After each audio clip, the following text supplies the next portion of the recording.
샬롬. 하나님은 당신 나라의 역사를 하나님이 그어놓은 선을 따라 자녀들이 수동적으로 움직이는 것을 원치 않으십니다. 하나님과 자녀의 관계 안에서 역동적이고 능동적으로 하나님 나라의 역사를 이끌기 원하십니다. 역사 가운데 세워지고 무너지고 회복되었던 하나님 나라를 오늘 본문을 통해 조금 더 가까이 접하기를 바랍니다. 이사야 3장입니다. 제 3장. 보라, 주 만군의 여호와께서 예루살렘과 유다가 의뢰하며 의지하는 것을 제하여 버리시되 곧 그가 의지하는 모든 양식과 그가 의지하는 모든 물과 용사와 전사와 재판관과 선지자와 복술자와 장로와 50부장과 귀인과 모사와 정교한 장인과 능란한 요술자를 그리하실 것이며 그가 또 소년들을 그들의 고관으로 삼으시며 아이들이 그들을 다스리게 하시리니 백성이 서로 학대하며 각기 이웃을 잔해하며 아이가 노인에게 비천한 자가 존귀한 자에게 교만할 것이며 혹시 사람이 자기 아버지 집에서 자기의 형제를 붙잡고 말하기를 내게는 겉옷이 있으니 너는 우리의 통치자가 되어 이 폐허를 내 손 아래로 두라 할 것이면 그날에 그가 소리를 높여 이르기를 나는 고치는 자가 되지 아니하겠노라. 내 집에는 양식도 없고 의복도 없으니 너희는 나를 백성의 통치자로 삼지 말라 하리라. 예루살렘이 멸망하였고 유다가 엎드러졌음은 그들의 언어와 행위가 여호와를 거역하여 그의 영광의 눈을 범하였습니다. 그들의 안색이 불리하게 증거하며 그들의 죄를 말해주고 숨기지 못함이 소돔과 같으니 그들의 영혼에 화가 있을진저 그들이 재앙을 자취하였도다. 너희는 의인에게 복이 있으리라 말하라. 그들은 그들의 행위의 열매를 먹을 것이며 악인에게는 화가 있으리니 이는 그의 손으로 행한 대로 그가 보응을 받을 것임이니라. 내 백성을 학대하는 자는 아이요 다스리는 자는 여자들이라. 내 백성이여 내 인도자들이 너를 유혹하여 내가 다닐 길을 어지럽히니라. 여호와께서 변론하러 일어나시며 백성들을 심판하려고 서시도다. 여호와께서 자기 백성의 장로들과 고관들을 심문하러 오시리니 포도원을 삼킨 자는 너희이며 가난한 자에게서 탈취한 물건이 너희의 집에 있도다. 어찌하여 너희가 내 백성을 짓밟으며 가난한 자의 얼굴에 맷돌질하느냐? 주 만군의 여호와 내가 말하였느니라. 여호와께서 또 말씀하시되 시온의 딸들이 교만하여 드린 목 정을 통하는 눈으로 다니며 아기작거려 걸으며 발로는 쟁쟁한 소리를 낸다. 그러므로 주께서 시온의 딸들의 정수리에 딱지가 생기게 하시며 여호와께서 그들의 하체가 드러나게 하시리라. 주께서 그날에 그들이 장식한 발목고리와 머리의 망사와 반달 장식과 귀고리와 팔목고리와 얼굴 가리개와 화관과 발목 사슬과 띠와 향압과 호심부와 반지와 코고리와 예복과 겉옷과 목도리와 손주머니와 손걸과 세마포 옷과 머리수건과 너울을 제하시리니 그때 썩은 냄새가 향기를 대신하고 노끈이 띠를 대신하고 대머리가 숱한 머리털을 대신하고 굵은 베옷이 화려한 옷을 대신하고 수치스러운 흔적이 아름다움을 대신할 것이며 너희의 장정은 칼에 너희의 용사는 전란에 망할 것이며 그 성문은 슬퍼하며 곡할 것이요 시온은 황폐하여 땅에 앉으리라.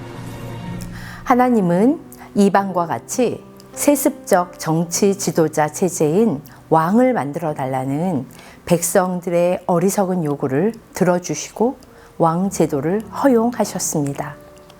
그 당시 왕 제도의 취약점을 경고하시면서 동시에 그 허약함을 극복할 수 있는 기구로 선지자 제도를 허락하셨습니다. 사사의 행정적이고 정치적인 역할이 왕에게 옮겨지면서 세습이 추가되었고 역사적 상황에 맞는 하나님의 뜻을 선포하던 사사들의 일은 선지자에게 주어졌습니다. 그중 이사야는 기록 선지자 1세대 후반부에 속하는 선지자입니다. 이사야서의 배경을 보면 예루살렘이 선지자를 통한 선포의 사정권 안에 들어왔습니다. 유다의 코앞까지 등장한 아수르의 위협에 처한 남유다와 예루살렘의 상황이 이사야 예언의 중요한 관점으로 나타납니다. 북이스라엘 10지파가 멸망하고 남은 2지파와 다윗의 도성 예루살렘만이 지상에 남은 유일한 하나님 나라인 상황입니다.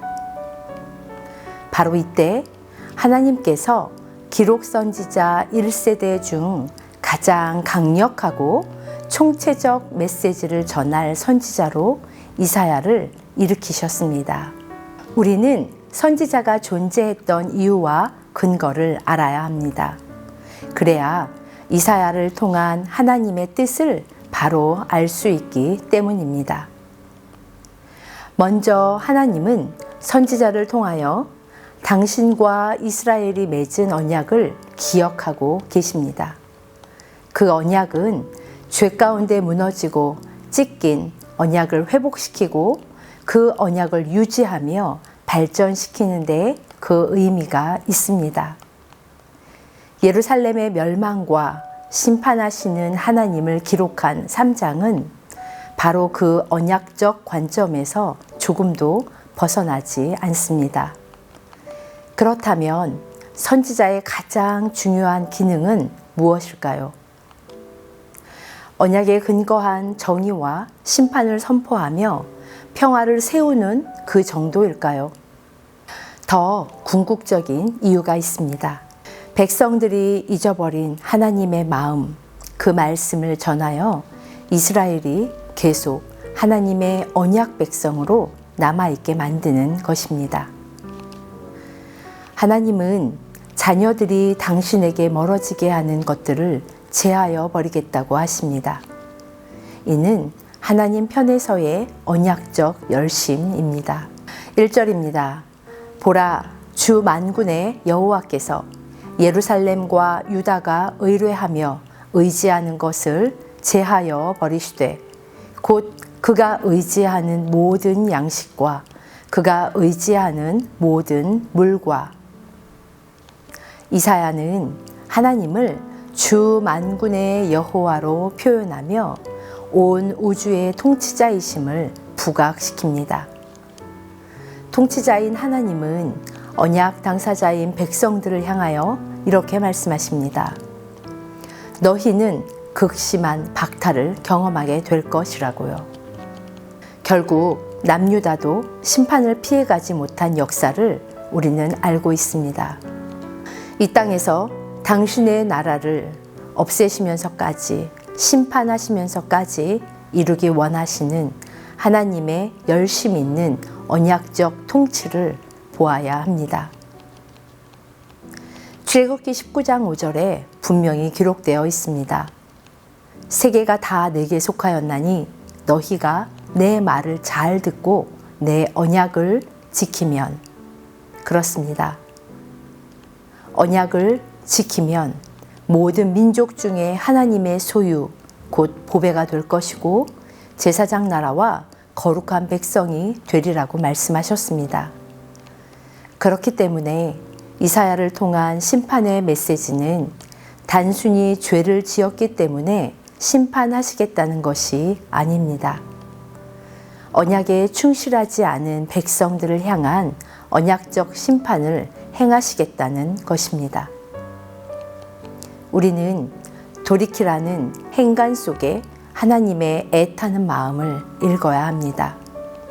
그 심판으로 발생하게 될 남유다 사회의 전반적인 혼란을 4절부터 7절까지 이야기하고 있습니다.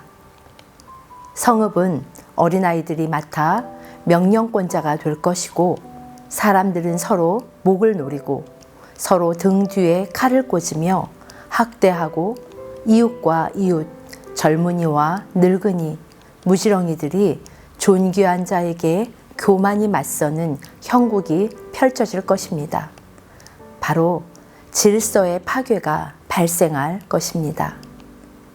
이런 현상은 여호와 하나님을 떠날 때 나타나는 것입니다. 권위가 무너지고 질서가 붕괴되며 결국 예루살렘의 멸망으로 이어지게 됩니다. 그 이유를 8절에서 확인할 수 있습니다.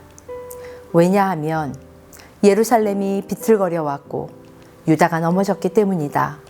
왜냐하면 그들의 혀와 그들의 행위들이 여호와를 거스르기 때문이다. 즉 멸망의 근본 원인은 여호와를 거스르는 말과 행위 때문에 시작됩니다.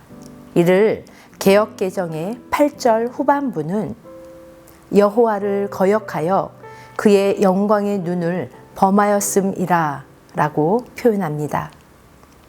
여기서 범했다는 의미의 히브리어는 본래 맛이 쓴 것을 나타내는 마라라는 단어로 구약에서 이 단어는 여호와의 백성이 여호와께 거역하고 반항한다는 의미로 쓰이고 있습니다. 그러나 이보다 더 심각한 것을 성경은 고발합니다. 백성들이 죄를 범하되 조금도 양심의 가책을 느끼지 않고 여호와께서 지켜보고 계신다는 사실조차 인식하지 못한 채 범죄를 저질렀다는 것입니다. 9절입니다. 그들의 안색이 불리하게 증거하며 그들의 죄를 말해주고 숨기지 못함이 소돔과 고모라 같으니 그들의 영혼에 화가 있을진저 그들이 재앙을 자취하였도다. 언약을 잊은 백성은 썩을 대로 썩어 철면피가 되고 말았습니다.